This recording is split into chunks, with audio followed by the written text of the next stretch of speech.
My name is Margot Miller. I was actually born hard of hearing. We had hearing aids and we went to speech therapy growing up, but we were mainstreamed in the school.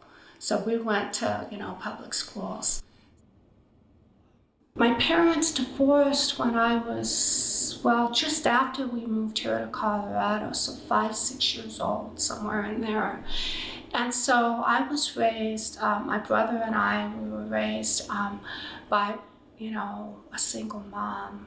And my grandmother would come here, and she, of course, Japanese, she could speak very little English. And so, and my mother spoke English, broken kind of an English, but much better than my grandmother, of course. So we grew up with mixed language home. I learned what I learned about my Japanese culture from my grandmother. So all growing up, I hated if anyone noticed that I was part Japanese. I did not want anything to do with that difference. Both had hearing aids. I mean, it was just really that the cultural, half Japanese on top of it, kind of thing.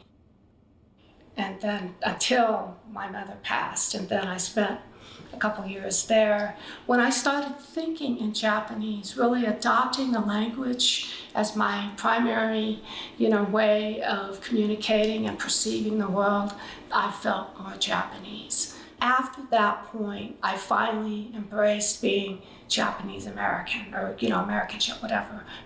Really embraced both cultures. And I'm really glad I did go to Japan to have that opportunity, to do that. I was proud, finally, of, being, part Japanese. And so I think I tried to promote that, like I tried to attach my identity to that. And then in the same way, after my hearing loss, I just assumed, I was just, supposed to just join in, with the deaf community. And I didn't realize at the time that that was also, a completely other culture and language involved in that. It's not just, can you hear or not, You can attach to, any of those things, and they'll all break, or they'll be temporary, or nothing can be permanent.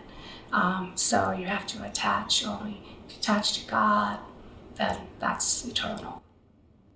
It seems like, okay, aren't you kind of old to be going through some kind of an identity crisis? Like, well, no, sometimes, life changes everything on you so completely that you almost have to go, oh, wow, who am I now,